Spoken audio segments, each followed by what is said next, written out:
settlers, why does it make a difference that you're a settler? No, it isn't that we first come, first serve. No, it's that settlers created this country. It wasn't here.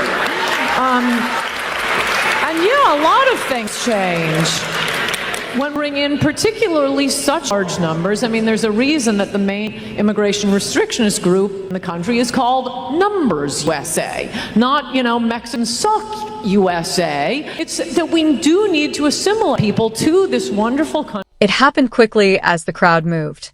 What started out as a lively conversation swiftly descended into a furious altercation in which Coulter, who is renowned for her outspoken delivery and astute logic, presented a performance that went beyond simply refuting Ana Kasparian's claims. Ana Kasparian seemed absolutely outmatched. It broke them up. It was obvious that the mood of the audience began to change as the debate went on. The crowd, which had begun as evenly distributed, gradually shifted in Coulter's favor. Ana was driven even further into defense mode, and each of her incisive rebuttals received acclaim. This was more than just a discussion. Only one of the two opposing worldviews survived the head-on collision. This is a must-watch if you like direct political confrontations or want to see unadulterated passion collide with icy reason. Every significant conversation, audience response, and Coulter's most potent blows are being dissected. Buckle up, Doc, from the beginning. America benefit from limiting or eliminating immigrants?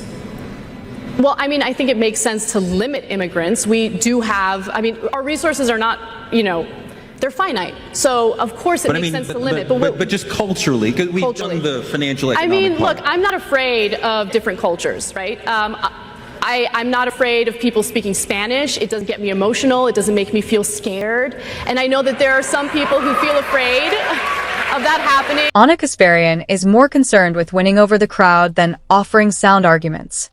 The true question, though, is this.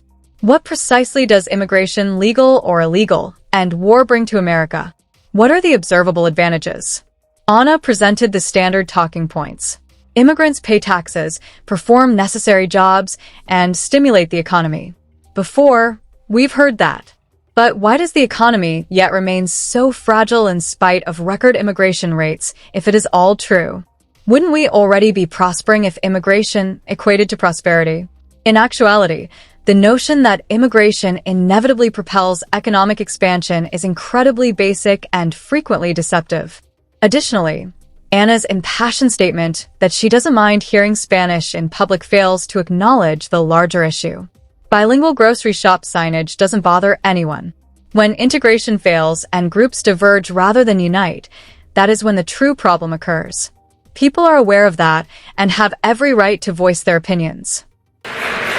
My parents are immigrants. My dad was born in Syria, my mom was born in Armenia, I was born here in Los Angeles, and nothing makes me happier than seeing different cultural, different heritages all around me. And for some reason, there's this fear on the right in regard to different cultures. I know that you, Anne, have spoken extensively about, oh my God, English is no longer going to be the main language in the United States. That's not true. That's not true. And besides which, why does it make you so uncomfortable to hear people speak Spanish, right? And then you also refer to your own family members as settlers. Well, okay, so they got the luck of the draw and they were able to come into this country and settle without, people discriminating against them and stopping them from doing so. But who are we to say, oh, Mexicans can't come in because, as you say, you think they're peasants? I don't think they're peasants. I actually think that they enrich this country with their culture.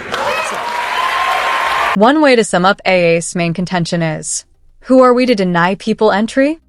We are the citizens of this country. Ter shot back. We constructed it. We maintain it. Furthermore, we are fully entitled to decide who joins us. That's what national sovereignty is all about. Despite its flaws, the United States remains the world's most sought-after travel destination. No other location compares to Texas's abundance of opportunity or Silicon Valley's innovative explosion. However, that does not imply that we should open the doors. It's not easy to enforce immigration laws. A basic act of national preservation. It is. Ask any working nation. It is impossible to compromise on secure borders. America has grown so alluring that we run the risk of losing the fundamental principles that make it unique if we don't set clear boundaries. Once We're going to get 3 questions.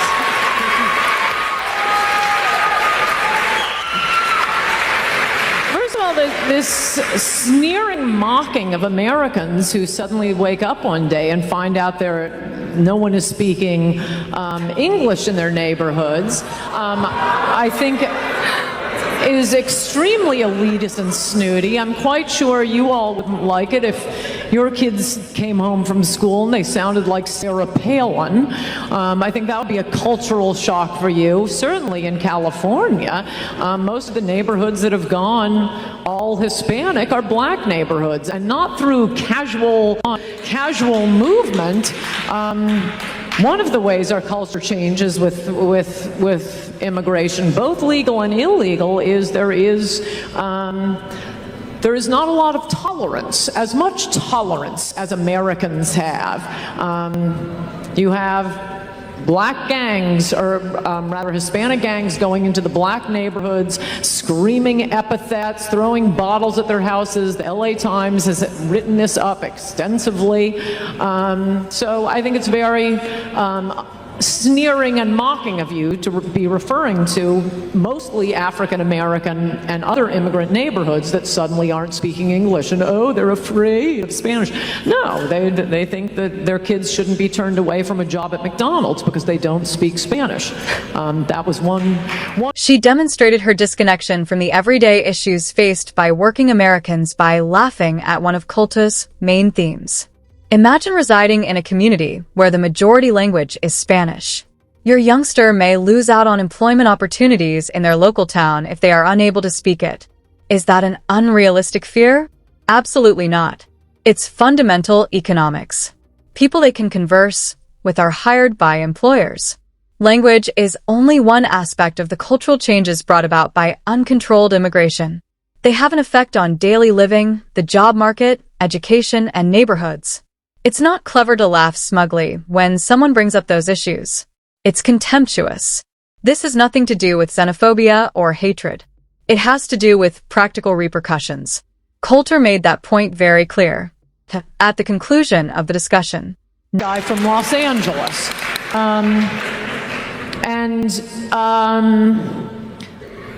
Settlers, why does it make a difference that you're a settler? No, it isn't that we just first come, first serve. No, it's that settlers created this country. It wasn't here. And yeah, a lot of things change when we bring in particularly such large numbers. I mean, there's a reason that the main immigration restrictionist group in the country is called Numbers USA, not, Mexicans suck USA.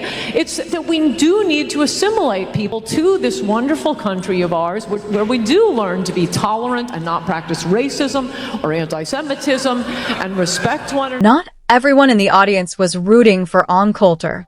They were completely behind her. Why? Because she arrived prepared with data, reason, and a thorough awareness of the ways in which immigration impacts individuals in a community. In contrast, Ana Kasparian over-relied on idealistic speech and emotional appeals. It simply failed to connect. It was clearly visible to the audience. Coulter provided the substance they were seeking. What do you think? Was Ana able to present any arguments that were actually valid, or was Ann Coulter's straightforward, evidence-based approach more persuasive? Wait.